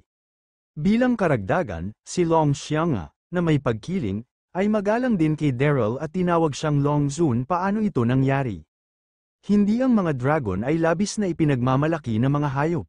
Mula pa noong sinaunang panahon, hindi pa sila nakayuko sa mga tao, ngunit sa oras na ito, ang mga higanteng dragon na ito ay napakumbaba at magalang kay Daryl. Bobo rin si Quincy, sa sandaling ito, naramdaman niyang malambot ang kanyang mga binti, at hindi mapigilan ang pag-atres ng dalawang hakbang. Nakita niya na ang Long Xiang sa harap niya at ang higanteng dragon sa gitna ng hangin ay labis na gumalang kay Daryl. Siya ay naging Dragon Lord ng Dragon Race, tahimik. Para sa isang sandali, ang madla ay tahimik, at kahit isang karayom na nahulog ay maririnig ng malinaw. Si Su Shengfei ay ganap ding tanga, nararamdaman lamang niya na mahina ang kanyang mga binti at hindi siya makatayo. Paano ito magaganap? Pinalitan ni Daryl ang kanyang katawan at naging Dragon Lord ng Dragon Clan, at siya pa rin ang paninirang puri sa kanya ngayon. Kabanata 3073, Ikaw paglipas ng ilang segundo, nagreaksyon si Su Shengfei, blanko ang titig kay Long Xiang, tumulo ang malamig na pawis. Malamig na tiningnan siya ni Long Xiang. Ang dragon espiritong hayop ni Daryl ay kapatid ng ating babaeng emperor ng dragon. Ang relasyon ng dalagang alipin sa pagitan nila ay naaprubahan din ng ating babaeng emperor, ngunit nagsasalita ka ng kalokohan at paninirang puri kay Long Zun. Ano sa palagay mo dapat kang maging may kasalanan ng Puff? Pakiramdam ang lamig sa mga mata ni Long Xiang, naramdaman ni Su Shengfei ang isang ginaw sa kanyang puso, nanginginig sa buong paligid, at lumuhod sa lupa bigla. Ako ay kinilabutan si Su Shengfei, at laking gulat ng kanyang puso. Tapos na, lumalabas na si Daryl at ang Dragon Clan ay malapit na magkaugnay. Hindi pagkakaunawaan, lahat ng hindi pagkakaunawaan, ang kalokohan ko halos umiiyak si Su Shengfei, at patuloy na nagpapaliwanag kay Long Xianga. Gayunpaman, si Long Xianga ay hindi man lang nagbigay ng pansin, ngunit magalang na sinabi kay Daryl. Ang iyong kamahalan Long Zun, ang taong ito ay kasuklam-suklam at walang kahihiyan, paano ito haharapin ha? Huminga ng malalim si Daryl, hindi nagsalita, ngunit tumingin kay Sarah at Andy sa tabi niya. Sa oras na ito, si Andy ay natambo ng walang malay ng palad ni Su Shengfei, at hindi pa siya nagising. Tungkol kay Sarah, halos hindi siya nakatakas sa mga hawak ni Su Shengfei ngayon lang. Sa pag-iisip nito, galit na galit si Daryl at malamig na sinabi patayin mo siya. Nakakatuwa ang kanyang tono, walang puwang para makapagpahinga. Nang bumagsak ang boses, ang puso ni Su Shengfei ay nagulat, ang kanyang mukha ay mapatla agad. At siya ay naparalisa sa lupa ng takot, si Su Shengfei sa oras na ito ay nagpapanik at nalungkot, naisip niya na matagumpay niyang na-frame si Daryl ngayon. At walang pagkakataon si Daryl na tumayo, alam niya na ang sitwasyon ay hindi mahulaan at ang Shenlong Clan ay biglang dumating. Sectmaster Darby sa sandaling ito, lumuhad si Su Shengfei sa lupa, hindi ka nakikinig kay Daryl. Mali ako ay isang kasuklam-suklam na kontrabida, ikaw ay isang malaking bilang ng mga may sapat na gulang, iligtas ang aking buhay. Ang iba sa paligid ay tahimik na tahimik, at wala sa kanila ang naglakas loob na umusad upang matulungan si Su Shengfei na magsalita. Pagkatapos ng lahat, ang momentum ng Long Xianga at 12 ng mga higanteng dragon ay masyadong malakas, at lahat ay hindi makahinga. Sa pagkakaroon ng Su Shengfei ni nagmamakaawa para sa habag, Daryl expressionlessly sinabi ng walang bahala. Palagi mo na nais na pumatay sa akin, paano ko patawarin ka ako? Su Shengfei ni mukha flushed, at ang kanyang katawan ay nanginig faintly, napaka nag-fluster, halos kailangan kong umihi ng pantalon. Bigla, may naisip si Su Shengfei at sumigaw Sectmaster Darby, mapapatunayan ko na wala kang kasalanan. Ang talagang nilapastangan si Ye Zixen Master ay ang White Horse, na sadyang nais na i-frame ka. Sinabi ito ni Su Shengfei, ang kaguluhan ng ang mukha, alam ni Su Shengfei na kung hindi niya alam ang sitwasyon bago siya, tiyak na mamamatay siya. Gayunpaman, wala ang puting kabayo, kaya't sasabihin niya ang nais niya. Ola, narinig ito, nag-ulo ang madla, ito ang White Palace Master, hindi ko talaga inaasahan hindi. Kung gawa ito ng isang puting kabayo, paano nalaman ni Su Shengfei, kasabay nito, si Ye Zixen, na nakatayo sa dami ng tao, nanginginig at umingay ang utak niya. Dumating ang talakayan ng lahat, nakasimangot si Daryl, ito pala ang aswang ng puting kabayo. Sa susunod na segundo, tinanong ni Daryl si Su Shengfei, alam mong malinaw, kasabwat ka ba ng White Horse? Hindi pa ulit-ulit na umiling si Su Shengfei, na may malamig na pawis sa noo, at mabilis na tinanggihan. Umaga noong panahong yon, nakita ko ang puting kabayo na gumagala malapit sa silid ng Sectmaster Darby, palihim. Hindi ko masyadong iniisip ito sa oras na yon, pagkatapos ng maingat na pagsasaalang-alang, nakita kong kainahinala ito. Si Su Shengfei ay mukhang seryoso, ngunit nagpapanik sa kanyang puso. Siya at Bema ay nagkasabwat upang i-frame up si Daryl, talagang hindi ito aaminin. Ngayon hanggat ang lahat ay naitulak kay Bema, may pagkakataon siyang mabuhay. Kabanata 3074, narinig ito, lalong naging malamig ang ekspresyon ni Daryl kaya't nang masisiraan ako ng puting kabayo. Sinadya mong itulak ang bangka sa tabi ng tubig, nais mong hindi ako makalingon sa natitirang buhay ko. Nang sinabi niya ito, galit na galit ang puso ni Daryl. Hindi alintana kung ang Su Shengfei na ito ay nakipagsabwatan kay Bema, hindi siya dapat mapalaya ngayon. Ang mukha ni Su Shengfei ay namula, at hindi niya alam kung paano ito tatanggihan pansamantala. Patayin mo siya, si Daryl ay tinatamad na magsalita ng kalokohan, at sinabi kay Long Xianga ipatupad natin ito kaagad. Tumango si Long Xianga, at ang buong katawan ay sumabog, iniisip si Su Shengfei ng sunod-sunod. Si Su Shengfei ay takot, nanginginig, at patuloy na pag-urong, at sabay na patuloy na nagmamakaawa kay Daryl para sa awa. Sect Master Darby, hindi ko talaga sinasadya na suran ka. Sinasadya ko kasi na si Baima ay masyadong tuso, naguguluhan din siya sa oras na yon. Daryl pagkakita na si Long Xiang ay papalapit kay Su Shengfei, biglang hindi mapigilan ni Quincy na magsalita. This matter, the white horse is the most suspicious, mas mainam na iwanan muna ang Su Shengfei na ito. Matapos mahuli ang puting kabayo, hayaan silang magkaharap, sa isip ni Quincy, papatayin na ni Daryl ang kabilang partido dahil lang sa paninirang puri sa kanya ni Su Shengfei, medyo mali ito oo pagkakita kay Quincy ay lumabas upang magsalita para sa kanyang sarili, si Su Shengfei ay labis na natuwa, at paulit-ulit na tumango, abutin muna ang puting kabayo gayunman, hindi talaga ito pinansin ni Daryl, ngunit sumenyas mahabang siya nga upang gawin ito ng mabilis. Sa totoo lang, kung dati, tiyak na hindi ganoon ka-arbitraryo si Daryl. Ngunit ngayon lang sinubukan ni Su Shengfei na makisali sa sara, at nilabag ang kabaligtaran ng mga kaliskis ni Daryl, kaya't kailangan niya itong patayin. Nang makita ang eksenang ito, sabik at galit si Quincy, at marahang sinabi Daryl, huwag kang maloko. Tulad ng sinabi niya, malapit na siyang sumugod upang pigilan ang Long Xiang. Sa kanyang puso, kahit nagalit si Su Shengfei, hindi siya nagkasala ng kamatayan. Sa parehong oras, ang nakapaligid na mga master ng mga pangunahing sekta ay hindi na makatiis, at sunod-sunod silang nagsasalita.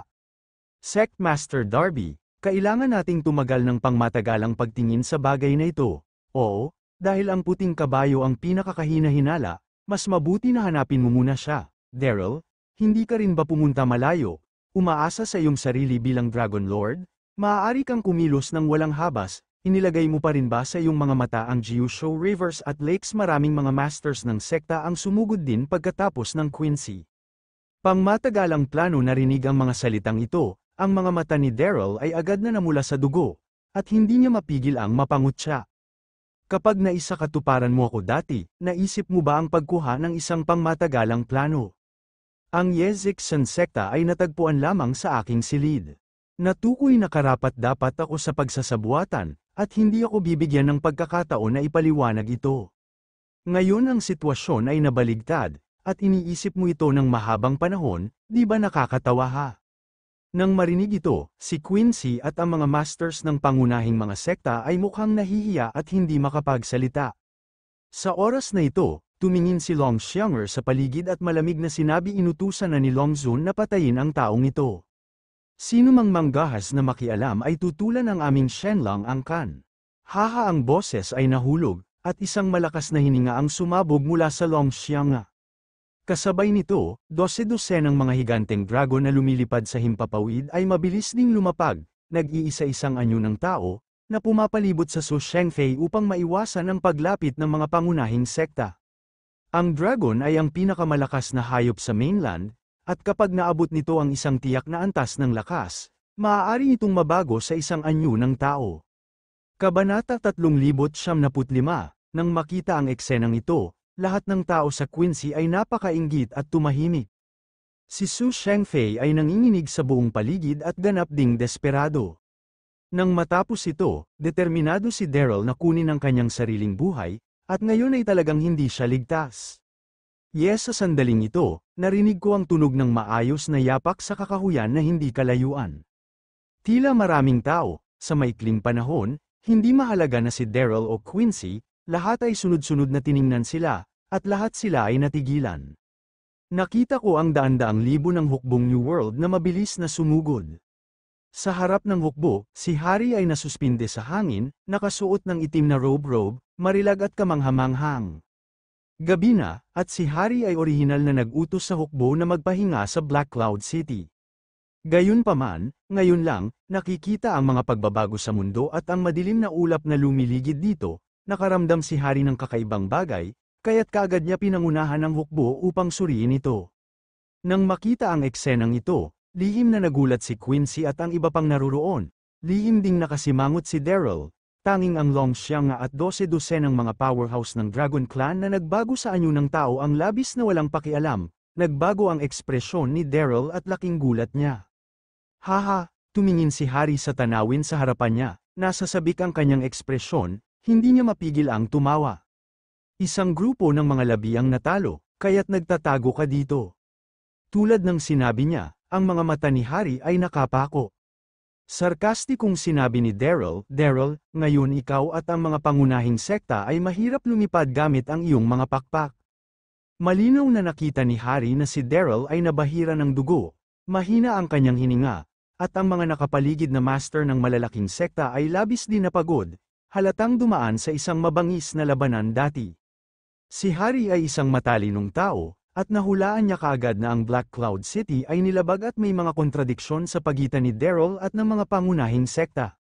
Matapos hulaan ang mga ito, tuwang-tuwa si Hari, si Daryl at ang mga pangunahing sekta ay nakikipaglaban sa loob. Ngunit ito ay isang magandang bagay para sa kanya, na sinasamantala ang pagkawala ng magkabilang panig, nangyari na naubos ito sa isang pag-ikot. Habang nasa sabik, napansin din ni Hari ang Longxiang at ang 12-dosenang mga malalakas na dragon. Ngunit hindi ito umabot sa puso nang makita ang tuwa sa mukha ni Hari, nagpanggap si Daryl na sobrang kalmado at hindi tumugon. Sa oras na ito, winagayway ni Hari ang kanyang kamay, at daan-daang libong mga tropa ang sumiksik upang palibutan ang karamihan. Iwanan na lang si Daryl, huwag pag-usapan ang iba pang pagpatay, ilang malamig na salita ang nagmula sa bibig ni Hari. Naisip ito ni Hari, ang pagkakakilanlan ni Daryl ay pambihira, at dapat siya ay makuha ng buhay at itago para magamit sa hinaharap. Nang bumagsak ang boses, daan-daang libong mga tropa ang nagsunod-sunod ng mahabang mga kutsilyo at sinalakay ang mga tao sa Quincy. Lahat, huwag magpakalat at salubungin ang kalaban, sumigaw si Quincy at nanguna upang salubungin ang kalaban. Hula galit na galit din ang mga Panginoon ng pangunahing sekta, at isa-isang sumabog ang kanilang panloob na puwersa, tinatanggap ang hukbo ng New World, at sa loob ng maikling panahon, sumiklab ang mabangis na labanan sa pagitan ng dalawang panig, dahil sa utos ni Hari, walang panahon para sa mga sundalo na atakihin si Daryl sa ngayon. Ngunit ang Longxiang at 12-dosenang mga powerhouse ng Dragon Clan ay mahigpit pa ring binabantayan si Daryl. Sa ilalim ng mabangis na labanan, maraming mga maestro ng sekta ang nahulog sa isang pool ng dugo, na may malubhang nasawi. Upang maparusahan si Daryl, ang mga maestro ng sekta ay natupok ng maraming panloob na enerhiya at nakaharap sa daan-daang libong mga apokalipses. Likas na hindi mapigilan ang hukbo, hahanang makita na nasa ilalim ng kanyang kontrol ang sitwasyon, labis na ipinagmamalaki ni Hari, at ngumiti kay Daryl, "Daryl, ikaw ay nakatuon upang maging isang mahusay na bayani ng mainland. Ngayon, ganap kong tatanggalin ang mga sekta na ito sa harap mo, nang wala sila. Walang mga ilog at lawa ng Gyusho, nakikita ko kung paano mo mapanatili ang hustisya ng mga ilog at lawa."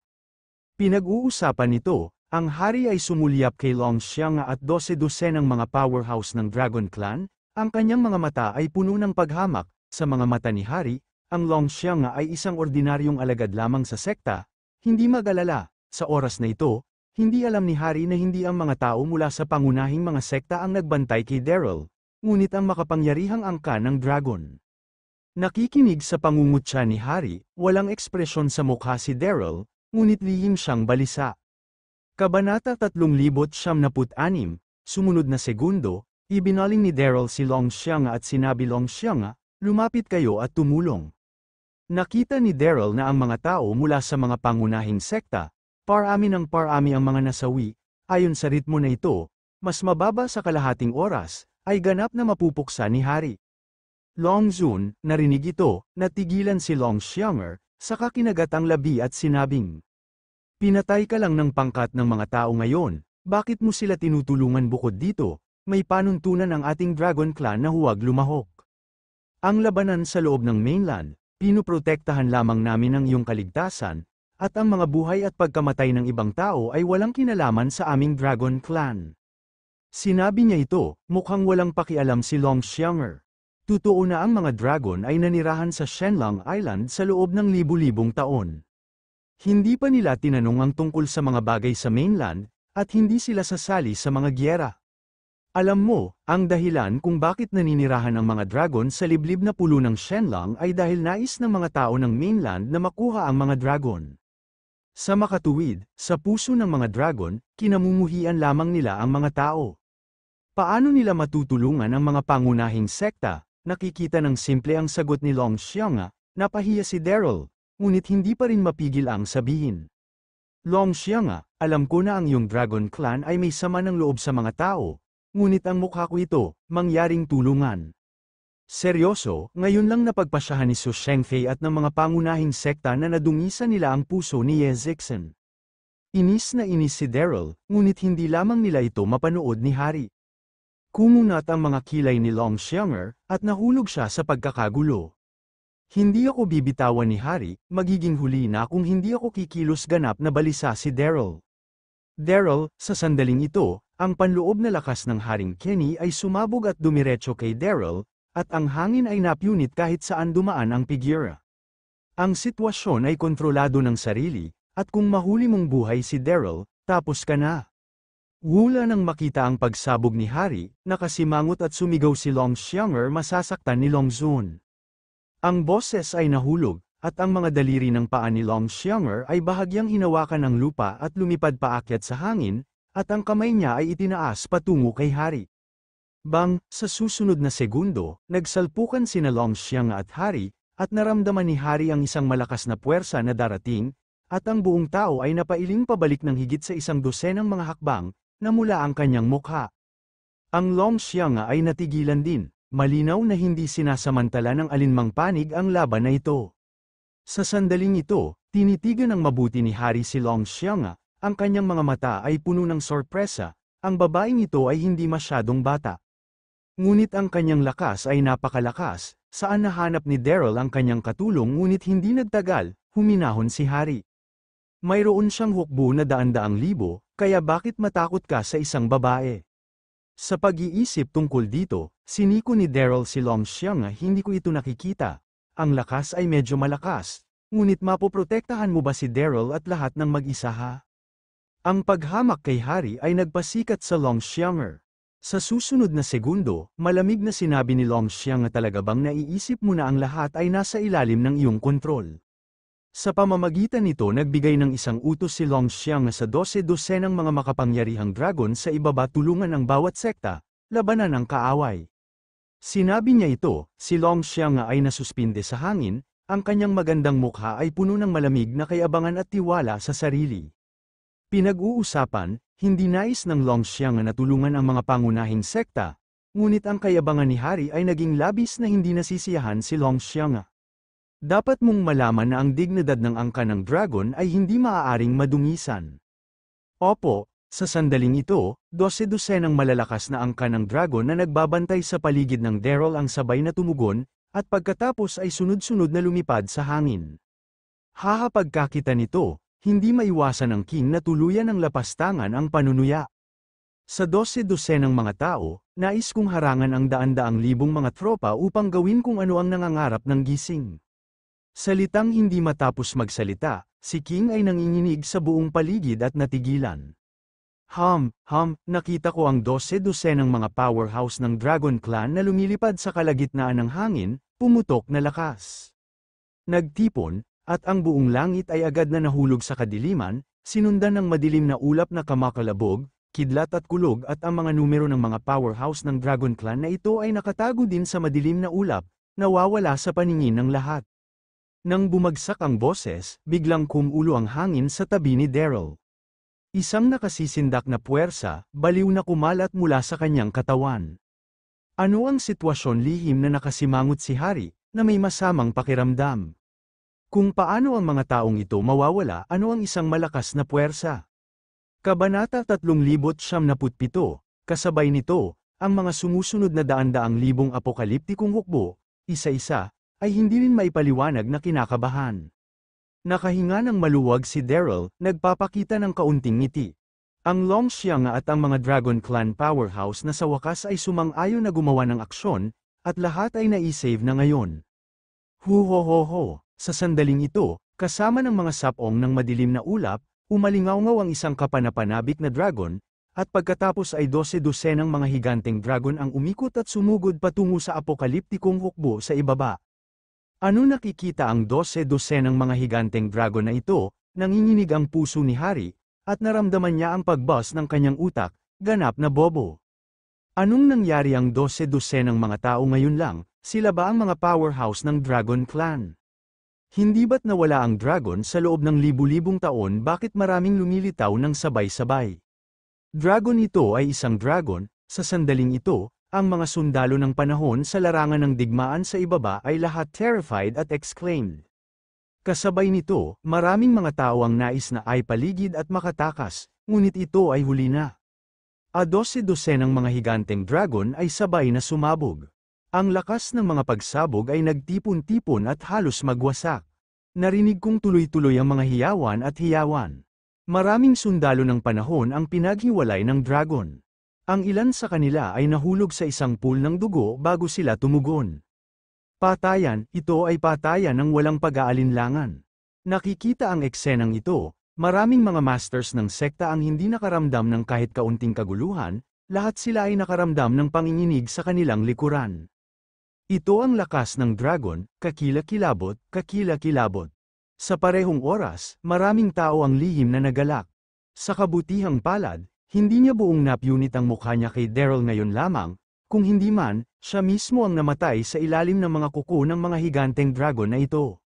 Kayong lahat ay nasa parehong paraan, sa oras na ito, nag-react si Quincy at sumigaw ang oras upang mag-counterattack ay tapos na, pumatay. Patayin, ang boses ay nahulog, at ang mga masters ng pangunahing mga sekta ay sumisigaw at sinimulan ang pagbabalik ng laban.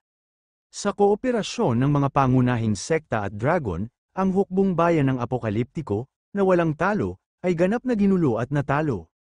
Ginawa, nakikita ang eksenang ito, ang mga mata ni Harry ay labis na dagwang pula, at siya ay labis na natakot. Talagang minaliit niya ang kalaban, ang mga tao sa paligid ni Daryl ay naging mga higanteng dragon, sa galit, ang mukha ni Harry ay sobrang pangit at halos magsuka siya ng dugo.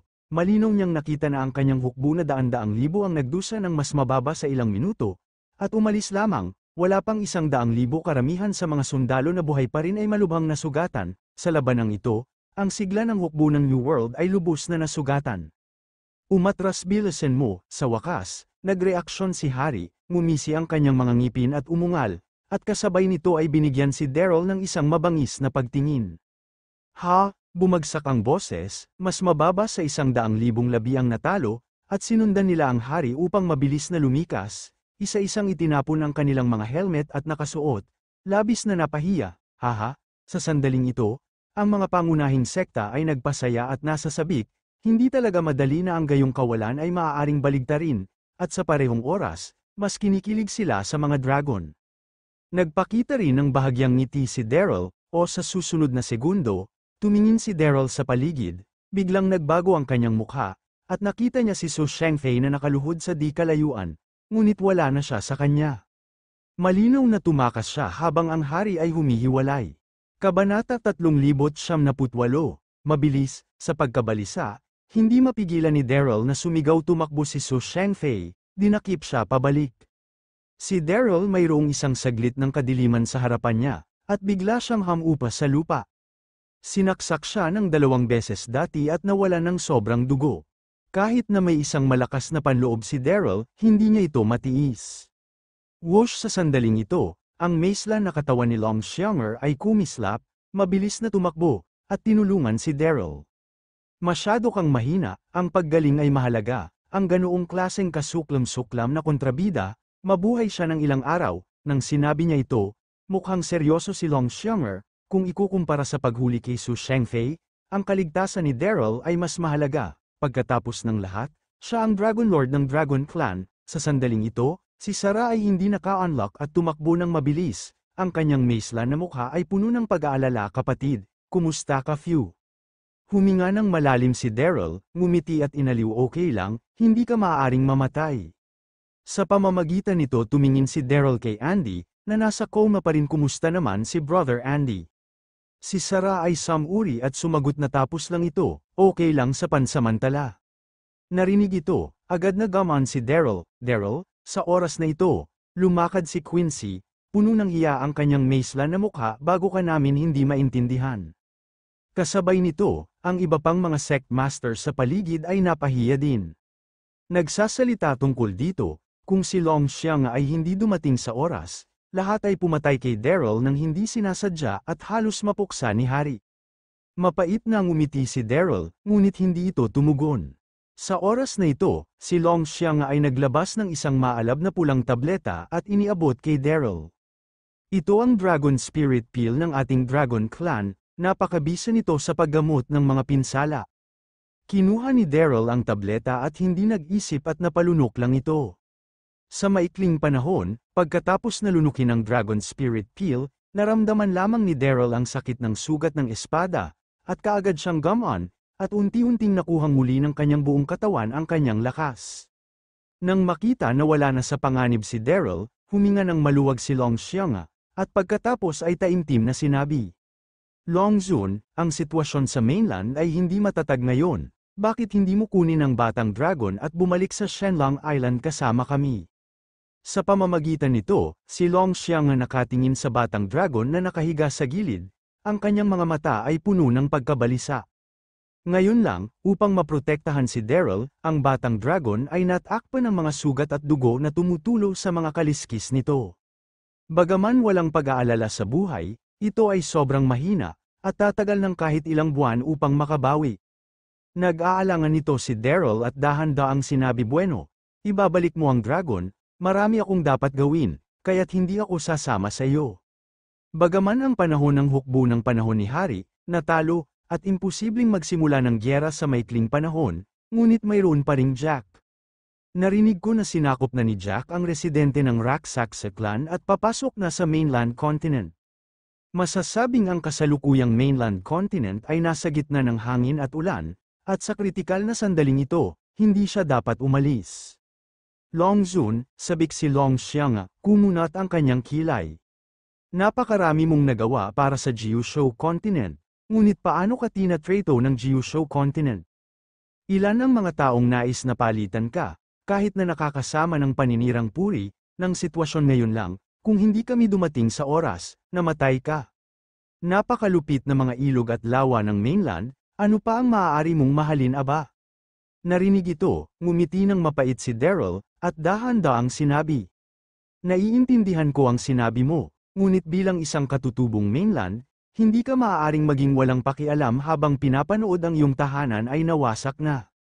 Si Daryl nais na hayaan ng dragon na nagkwento na ang Dragon Queen ay nagpadala ng isang malakas na tao upang matulungan ang siyam na estado ng kontinente, ngunit sumuko siya sa pag-iisip ng mga hinaing sa pagitan ng dragon at mga tao. Okay, pagkakita ng mataray na ugali ni Daryl, si Long Xiang ay hindi rin namimilit. Binati ang 12-dosenang mga powerhouse ng Dragon Clan, at mabilis na umalis kasama ang nasugatan na batang dragon. Sa isang iglap lang ng mata, nawala sila sa paningin ng lahat. Kaagad na umalis ang harapan ng paa, umalis din si Quincy at ang mga nakapaligid na sect masters. Nakuha na ni Jack ang residente ng Raksaxa at malapit ng lusubin ang mainland, dapat siyang bumalik at mag-deploy ng mga panlaban, batang babae, pagmamasid sa lahat ng pag-alis. Huminga ng malalim si Daryl, tumayo ng dahan-dahan, at sinabi kay Saratayo din, makilala muna ang kapatid mong Yvette na si Ambrose at ang iba pa. Matapos ng matagal na pagkakahiwalay, Yvette at Dax ay matagumpay na makakakuha ng kanilang lakas sa tulong ni Ludong Bin. Kabanata 399, si Sarah ay tumugon, at dinala si Andy kasama si Daryl at umalis. Pagkaraan ng isang araw, ang lungsod ng imperyo ng South Cloud Continent. Sa upuan ng dragon sa bulwagan ng palasyo, ang emperador ay tahimik na nakaupo, nakadamit ng isang napakarilag na robe ng dragon, na ipinapakita ng malinaw ang kanyang mahigpit na pagkatao. Ang kanyang kilos, at ang kanyang buong katawan na napuno ng isang makapangyarihang kamahalan sa hari. Si Quincy ay tahimik na nakatayo sa tabi ng emperador, nakasuot ng isang lila at gintong damit, na may bakas ng solemna sa kanyang magandang mukha.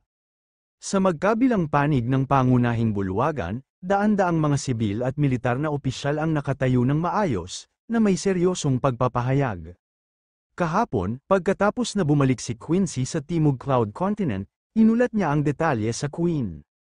Masayang-masaya siya nang malaman na ang hukbo ni Hari ng daan-daang libo ay natalo, ngunit hindi niya ito gaanong kinuha, sapagkat ito ay 2 oras lamang ang nakalilipas.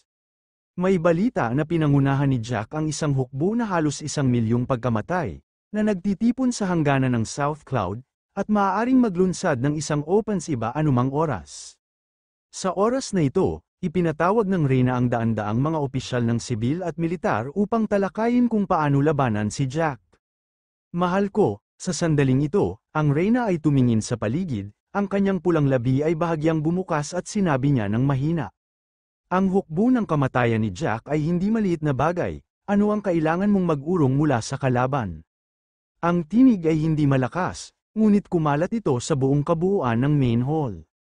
Napakalambot ng kanyang boses, ngunit nagbibigay ito sa mga tao ng isang uri ng kamahalan na hindi maaaring malapastangan. Nang bumagsak ang boses, biglang sumiklab ang mga ministro ng pagkakaroon ng sibil at militar sa maiinit na talakayan. Ang ilan ay nagtataguyod ng proactive na pagkakasala, habang ang iba ay nagmumungkahi ng pagtatanggol. Sa isang panahon, lahat ng mga opisyal ng sibil at militar ay mayroong sariling salita, at hindi mabubuksan ang mga hindi pagkakaunawaan. Nang makita ito, sumimangot ang emperador at napakainis. Bigla na lang kuminig ng konti ang katawan ng emperador, yumuko ang kanyang payat na baywang, at umatras ulit siya ng ilang beses. Ang maganda niyang mukha ay nagbunyag ng bakas ng sakit. Emperor Sister, ano ang problema mo kamahalan? Magmadali ka at kumuha ng doktor. Pagkakita sa eksenang ito, kung ito ay si Quincy o ang ministro ng presensya ng sibil at militar, lahat sila ay nagulat at napasigaw. Kaagad pagkatapos, may tumawag sa emperador na doktor. Ang empress sa oras na ito ay lihim ding nalilito. Anong nangyari, okay lang ngayon? Bakit bigla kang may sakit? Di nagtagal, nagmamadali ang imperialistang manggagamot na si Sun Liang. At sa ilalim ng titig ng lahat, kinuha niya ang pulso para sa emperador. Dr. Sun, ano ang nangyari sa aking emperor sister? Hindi mapigil ang tanungin ni Quincy. Wala, sa parehong oras, ang mga mata ng ministro ng sibil at militar na Kalinga ay natipon din kay Sun Liang, naghihintay para sa kanyang tugon. Kamahalan siya, si Liang ay pawis na pawis at nag-aalangan, sobrang gusot. Sa oras na ito, labis na nagulat si Sun Liang, sapagkat malinaw na nasuri niya na masaya ang emperador. Ngunit ang unang emperador ay namatay ng maraming taon, paano mabuntis ang emperador? Sun Liang, anong problema ko? Nang makita siyang nag-aalangan, ang emperador ay medyo naiinip din at hindi mapigil ang mapilit. Kamahalan, umatras si Sun Liang, lumuhad doon, at nanginginig na sinabi, kamahalan, masaya ka. Ano narinig ito? Kung ito man ay Quincy o mga sibil at militar na opisyal na naroroon, lahat sila ay nabigla at ganap na natigilan. Nanginginig din ang emperador, iniisip na mali ang narinig niya. Sun Liang, sa wakas, nag-react si Quincy at sinigawan si Sun Liang. Anong kalokohan ang iyong pinag-uusapan? Paano magiging masaya ang emperador pagkamatay ng unang emperador sa loob ng ilang taon? Kabanata 3100, pakiramdam ng galit ni Quincy, pawis na pawis si Sun Liang. Halos umiiyak huminahon ng prinsesa, gaano katapangan ang pag-uusap ng iyong mga nasasakupang walang kabuluhan. Ang pintig ng puso ng iyong kamahalan ay madalas na tumibok, talaga sa pagbubuntis, that's right. Nang bumagsak ang mga salita, nagkagulo ang daan-daang mga opisyal ng sibil at militar na naroroon. Ano ang sitwasyon? Ng unang emperor ay matagal na nawala, ang iyong kamahalan ay buntis. Hush, panatilihin ang iyong boses. Sa sandaling ito, ang emperador ay nanginginig din sa kanyang magandang mukha, nang walang kamahalan ng nakaraan, ngunit puno ng pag-aalinlangan at pagkalito. Matapos ang pagkamatay ni Emperor Xian, patuloy niyang binabantayan ang kanyang sarili tulad ng isang jade. Paano siya mabubuntis ng isang bata? Ang emperador sa oras na ito ay hindi alam na siya ay buntis sa anak ni Daryl. Nang pinamunuan ni Yang Jian ang isang hukbo upang salakayin ang Southern Cloud Continent, isang gabi, si Daryl ay naligaw sa silid ng emperador at napagkamalang itinuring bilang unang emperor ng ang ugnayan ng emperador. At isang buwan lamang ang nakakalipas, nagkataon, si Daryl ay nagkaroon ng isa pang gabi ng init sa emperador, at sa oras na ito na ang emperador ay buntis ng isang bata. Tahimik, ilang sandali, sa loob ng hall, nakakagulat na tahimik ito. Haha, sa wakas, sa daan-daang mga opisyal ng sibil at militar, isang mabubuting tao ang dahan-daang lumabas, nakatingin sa emperador na may ngiti ngunit isang ngiti. Kamahalan, hindi mo ba ipaliwanag ang taong ito ay nasa 30, nakasuot ng isang lila at gintong nakasuot? Ang apat na kuko na gintong sawa ay may berde dito, na hari ng Zenon Long Yaotian. Si Long Yaotian ay nakababatang kapatid ng emperador. Noong nabubuhay pa ang emperor, espesyal na hinirang niya ang hari ng Zenon at binantayan ang mga hangganan ng South Cloud Continent.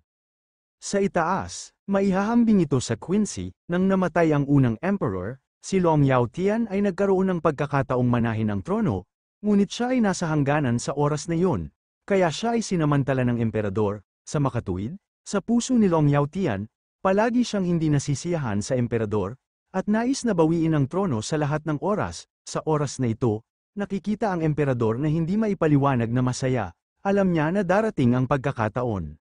Long Yaotian, sa sandaling ito, nag-react ang emperador at malamig na tumingin kay Long Yaotian. Ano ang ibig mong sabihin? Ano ang ibig mong sabihin? Sumulong si Long Yaotian, nakakagulat. Ang unang emperor ay pumanaw maraming taon, ngunit ikaw sa pagbubuntis, ito ay simpleng kalapastanganan laban sa pamilya ng hari. Para sa isang babaeng kagaya mo na walang kahihiyan, anong mga kwalifikasyon ang kailangan mong maging isang reyna?